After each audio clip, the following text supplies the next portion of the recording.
طاجن كباب الحل احلى واطعم المرات اللي عملتها فيها.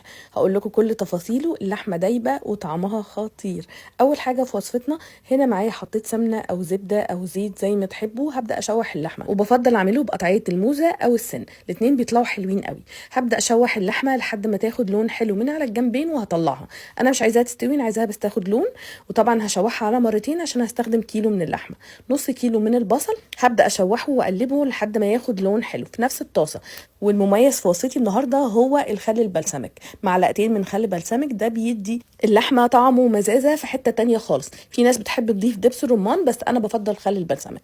بعد ما بقلبه كده مع البصل وياخد لون برجع اللحمه والتوابل، ملح وفلفل وسبع بهارات بس. وطبعا هنديهم كده تقليبه مع بعض، ممكن اضيف ورق لورا، حبهان، زي ما تحبوا.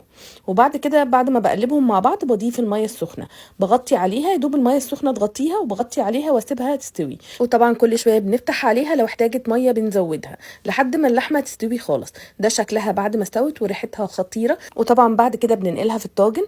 واخر حاجه بحب اضيفها قطع البطاطس دي، انا حمرتها وضفتها على الطاجن، دي بتديله طعم تاني خالص. وهدخلها تحت الشوايه حوالي 10 دقايق لحد ما تاخد لون. جربوها ومتاكده هتحبوها.